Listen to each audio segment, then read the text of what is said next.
Good afternoon everyone. सबसे पहले आप सभी को हैप्पी रिपब्लिक डे।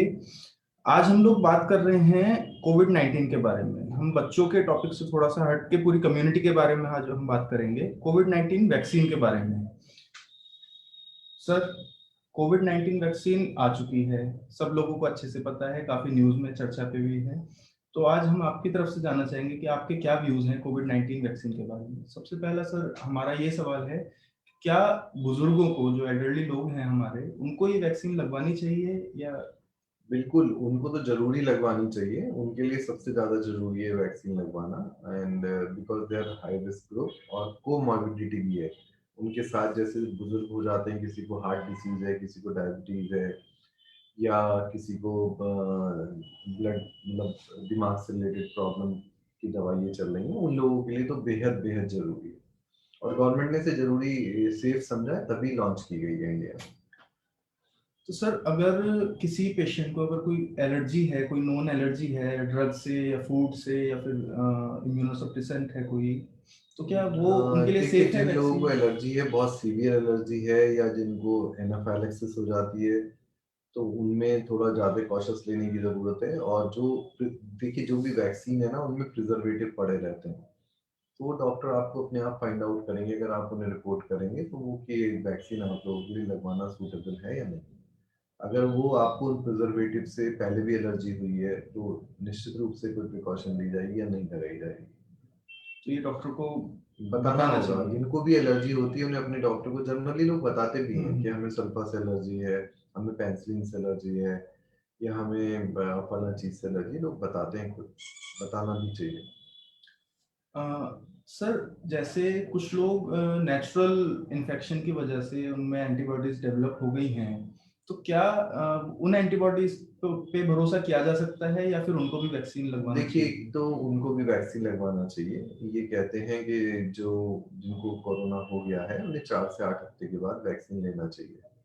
जो इन्फेक्शन से एंटीबॉडीज बनती हैं अभी, क्योंकि ये सब कुछ बहुत नया नया है और अभी पूरी स्टडीज भी अवेलेबल नहीं है, बिकॉज ये टाइम टाइम लेती हैं चीजें। फेज 3 ट्रायल है, और अदरवाइज भी एक बिल्कुल नई बीमारी अचानक से इतने भयंकर रूप से आके सर पे पड़ गई, जिसके लिए अभी कोई तैयार भी कोई नहीं रेडी था। नहीं।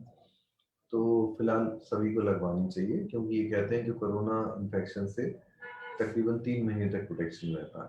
अगर आप 4 से 8 हफ्ते के बाद वैक्सीन लगवाएंगे तो ज्यादा अच्छा है। Okay sir. सर, जैसे मल्टीपल ब्रांड्स अभी अवेलेबल हैं वैक्सीन का, तो अगर बाई चांस अगर सेकंड डोज हमको लगवानी है और वो कोई दूसरी ब्रांड अवेलेबल हो रही है, तो क्या वो देखिए, लगवा उसके लिए सकते भी हैं? ना स्टडीज चाहिए होती हैं, इस बात को भी पूरी पुख्ता तौर पे कहने के लिए। फिलहाल जब तक वो स्टडीज अवेलेबल नहीं है, आप जो ब्रांड आपने शुरू करा है वही ब्रांड आप लगवाएं। इसकी एक एक डोज बहुत कीमती है, कीमती इस सेंस में कि लगवाने वाले ज्यादा हैं और डोजेस कम अवेलेबल हैं, तो आप डोज को वेस्ट ना करें। जैसे मुझसे बहुत सारे लोग पूछ रहे हैं कि अब एक और कंपनी की आने वाली है, तो क्या तीसरी उसकी डोज लगवा लें जिससे ज्यादा इफेक्ट हो जाए। तो मैं सब लोगों से ये रिक्वेस्ट करूंगा, अगर आपने 2 डोज लगवा ली हैं तो आप धैर्य रखें, और तीसरी डोज किसी और अपने भाई बंद के लगने दें, क्योंकि बहुत लिमिटेड डोजेज हैं ऐसे। आप ये बनाना वैक्सीन वेस्ट इतना ना आसान करें। नहीं है कि आप कितनी भी वैक्सीन बना लो। तो आप दवाई को वेस्ट ना करें। छोटे बच्चों का क्या व्यू है आपके लिए, आपके आपकी तरफ से? छोटे बच्चों को देखिए, जब भी कोई वैक्सीन लगती है तो उनकी रिएक्टोजेनिक ज्यादा होती है, तो उन्हें फीवर दर्द ज्यादा होता है। और अगर जैसे वही वैक्सीन 50 ईयर प्लस को लगती है, तो उन्हें कंपैरेटिवली कम रिएक्शंस होती हैं, छोटी मोटी रिएक्शन जो होती हैं। बाकी बच्चों को भी लगनी चाहिए, बट ये प्रायोरिटाइज करना पड़ेगा कि घर में अगर बड़े भी हैं और बच्चे भी हैं और दो ही वैक्सीन है, तो पहले बड़ों को लगनी कौन ज्यादा वल्नरेबल है? चाहिए। सर, एक सवाल ये बनता है कि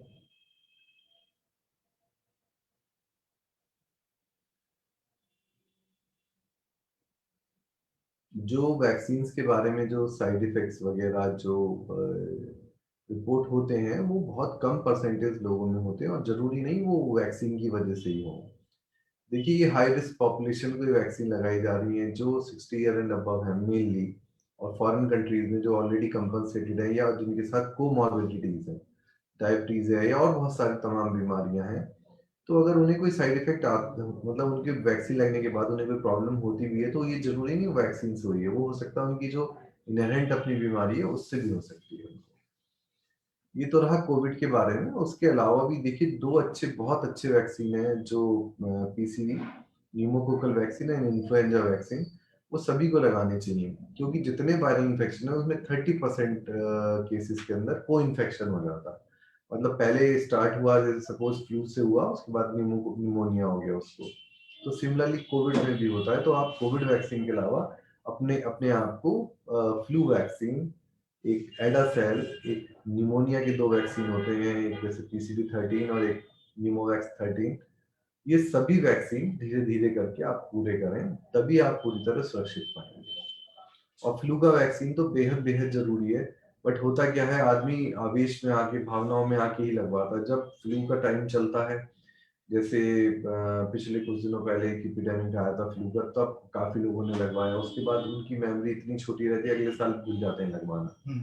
जबकि सभी लोगों को एक फ्लू का वैक्सीन भी लगवाना चाहिए, शेड्यूल के हिसाब से जो भी हाँ, सबका ही शेड्यूल है, सबको ही हर साल एक बार लगना चाहिए।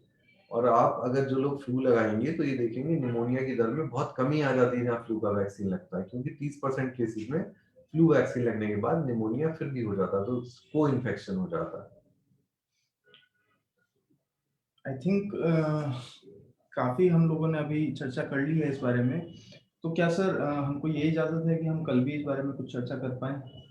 नहीं, फिर देखते हैं, कोई नई इंफॉर्मेशन आएगी तो जरूर देना चाहेंगे। बिल्कुल बिल्कुल।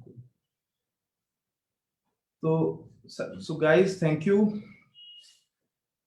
आपने अगर बाय चांस ये वीडियो मिस कर दी है तो, या फिर और किसी को आप ये इन्फॉर्मेशन देना चाहते हैं, तो हमारी ये सारी वीडियोस हमारे यूट्यूब चैनल पे हैं। तारा किड्स के नाम से हमारा यूट्यूब चैनल है। बाकी हमारे फेसबुक पे भी ये आप देख सकते हैं वीडियोस।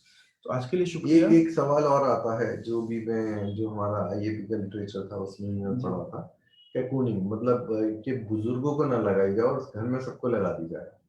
तो वो एक हर्ड इम्यूनिटी हो जाएगी। जब और लोग बीमार नहीं होंगे तो बुजुर्ग भी नहीं बीमार होंगे। बट ऐसा होता नहीं है, और बुजुर्गों की केयर में मल्टीडिसिप्लिनरी अप्रोच रहती है।